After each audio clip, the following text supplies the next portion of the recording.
Hey, Tom here from the Run Testers with another running shoe versus. In this video, we're going to be taking a look at the New Balance 1080 V13 and the Hoka Clifton 9. Let's have a look.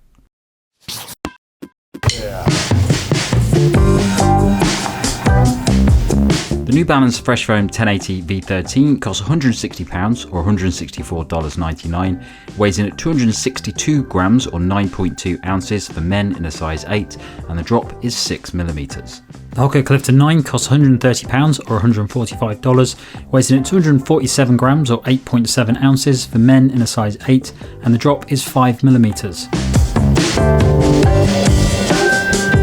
The 1080 V13 has modified the shoe with a new, softer Freshfoam midsole to improve the level of cushioning and comfort, as well as redesigned the upper with a new breathable mesh that offers more structure than earlier versions. The shoe features plenty of padding around the ankle collar and tongue for a healthy dose of stepping comfort, and it features an endurance rubber outsole for grip and to improve durability. The Clifton 9 sees some modifications to its predecessors, specifically to make it lighter and to offer a higher level of cushioning. It's a shoe designed for comfort over daily runs, featuring a softer compression moulded EVA foam midsole, a breathable engineered knit upper, and a gusseted tongue. The shoe also includes an early stage meta rocker to improve heel to toe transition, a modest covering of outsole rubber for grip and durability, and geometry designed to improve stability. So the fit for me in these two shoes, I'm a size 8, these are both size 8s in the UK. The New Balance 1080 V13, very comfortable shoe, plenty of space in the forefoot. It has a new designed upper, which hasn't got the sock-like design of the previous versions, so it's a little bit more reinforced, but what I found was that it was a very comfortable shoe, had plenty of space in the forefoot to move my toes around. Overall, very comfortable. I would stick to my size in the 1080 V13. The Hoka Clifton 9, it's a Hoka, so they do tend to be a little bit more narrow. To be honest, I didn't really find this was that narrow. I don't have a particularly wide foot, so I don't often find that shoes feel narrow. But this felt absolutely fine for me. It's a size 8 in the UK as well, and fits perfectly. I definitely stay to my size in this shoe. There's also a lot of padding on both of these shoes, so they're very plush, comfortable shoes to wear, and my feet felt very comfortable in them. So I've had no concerns with the fit of either shoe in my normal running shoe size. I'm a UK 9, which is sometimes a US 9.5 or a US 10. With New Balance and Hoka, it's a US 9.5, so sometimes their shoes can feel a bit more cramped than others for me, but with both of these shoes, I've had no problem with the fit at all. New Balance in particular can be a bit funny with their sizing, but the 1080 has plenty of room in the toe box, no concerns at all about the fit. Hoka's obviously are generally a little bit narrow, but I have a narrow foot, and that suits me quite well. So with both of these shoes, I was very happy in my normal shoe size. So this versus, if we'd done this a year ago with the previous versions of the shoe, it would have been very, very different. But both of these shoes have had a big overhaul in the most previous versions. And it's a really good thing on both counts. And what's actually happened with both of these shoes is they've actually become very similar in the most recent updates. The New Balance 1080 V12 and the V11, I was never a big fan of those shoes. The midsole in them was always a little bit firm for me. Just didn't really do anything. It may have been slightly more responsive than the new one, but it just felt like a very dull shoe and ticked the boxes if you were just going to go out and do a few miles, but I would never use that shoe for any specific purpose. Wasn't particularly good at easy runs, wasn't particularly good at doing faster efforts. It was just a solid generic shoe really, and I never really enjoyed it. Also didn't find it that comfortable either.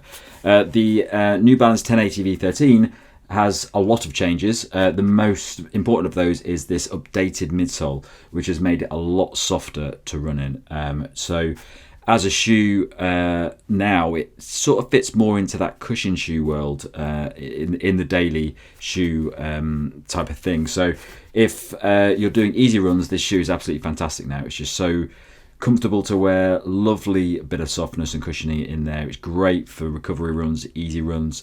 Longer runs, maybe it lacks any the responsiveness or the propulsion that you might need to keep you going for longer runs. So I probably wouldn't go too far in this shoe, but it is a really, really comfortable shoe now. And I've been using it for most of my runs at the moment. I've just got over doing 2 marathons. A lot of my runs are comfortable recovery, easy runs, and this shoe is just perfect for all of those. I'm really, really enjoying it. It's not the most versatile shoe in the world. It does veer towards that cushion side. It doesn't do a lot apart from that nice soft cushioning. It's not particularly bouncy, but it is a very nice shoe now, definitely for that intended purpose. The Clifton 9 has a similar update to it. The previous Cliftons I've never been a big fan of either. They always just seemed very firm for me. Didn't really get a lot from them. Didn't feel particularly versatile either. They were just a solid, thick running shoe that you could do runs in.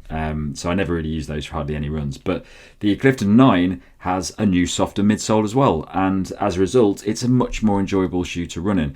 It's not as soft as the New Balance 1080 V13, but it is noticeably softer than what Cliftons have been in the past. I've used this for about 70k now, including a race which I wasn't actually racing. I was just trying to enjoy it and get to the end, but I did find that it was a lot more enjoyable for that. I definitely wouldn't want to pick up a previous Clifton for doing a race. So I would say that both of these shoes are very similar in where their focus is now. They're both really those daily shoes that veer more towards the cushion side of things, not the versatile side of things. I wouldn't use either of these for doing anything like intervals or anything like that. But if you're looking for a solid shoe, whether you're a beginner that just wants to do comfortable runs, or whether you're somebody who purely runs for recreation, is not trying to go fast or do intervals or race or anything like that, they're great shoes for that. They're really comfortable to wear. They're just nice, solid, plush, enjoyable shoes that will get you out the door and just feel absolutely great. I think the big difference though comes down to that midsole foam.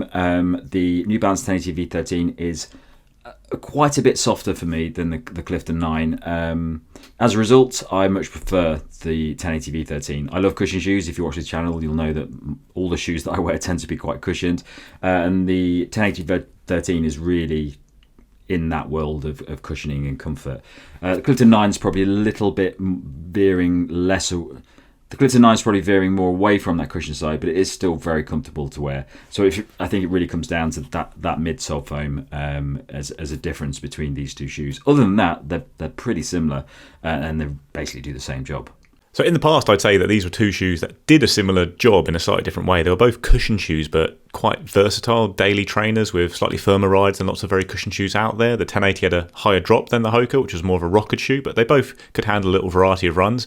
They both had quite significant changes this year, I think, and the Clifton's just got better all round at the job it was doing, so it is a very good cushion daily trainer, I'd say now. I think it's been improved by Hoka in general, whereas the 1080 has moved to a much softer midsole foam and is now really very comfort focused. So even from the first few steps in the shoe in the 1080, it feels very comfortable, very cushioned. It feels great. It's so soft underfoot, first couple of miles, really enjoyable feeling, just very cushioned, very protective, great for those short, easy recovery runs, that kind of thing.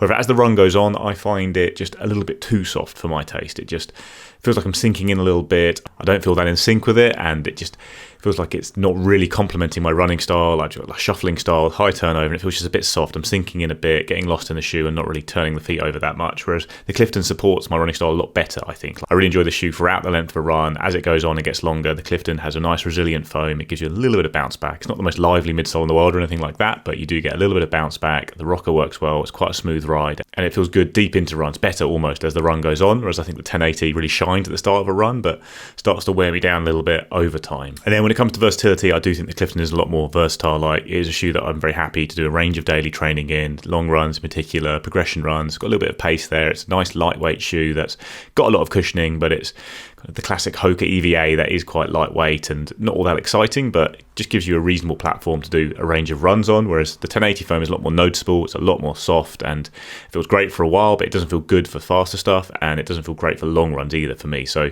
anything up to kind of 5 miles easy, 1080 feels amazing, but beyond that, it gets a little bit too soft for me, and I do a lot of runs longer than that, where I'd rather have the Clifton on just because it's got that smoother ride that feels good deep into those runs. And like I say, the slightly more firm, resilient foam. It's not a firm shoe by any means, it's still very comfortable, but it just has a little bit more of a platform that you can bounce off and run well into deep into runs, I find. So my verdict on these two shoes, you've probably guessed, I'm going to go for the New Balance 1080 V13 purely because it's just got that softness level in it, which I think makes it really excel in that area. So if you are looking for a comfortable cushioned daily shoe that's really quite soft and just really comfortable for those easy runs, those recovery runs, those daily runs, it's a great option for that. I think it's a really good choice. If you're looking for something that is probably a little bit firmer, which many of you might do, this might be a little bit too soft for some of you, the Clifton 9 is a good option as well. So it really just comes down to how soft you like your shoes. I love them soft, so I'm going for the New Balance 1080 V13, but I could use these two shoes for the same purpose pretty interchangeably, and I think they do an absolutely great job. I think they're both well worth looking into if you want a cushioned daily shoe. So these are both nice shoes. I don't think either is particularly outstanding, but they are both pretty good shoes. They just do quite different jobs this year, I'd say, compared to, I think, having a lot more overlap in previous years. For me now, the 1080 is very much a comfort-first cruiser for very comfortable runs, easy runs. And if you do like a really soft ride, like a lot of people will, you can go long in the shoe for sure. It's just I find it a little bit too soft for me over longer distances. The Clifton is more of a cushioned, versatile daily trainer, I think. It is still comfortable, eats up long runs, protect the legs really well on those easy recovery runs as well.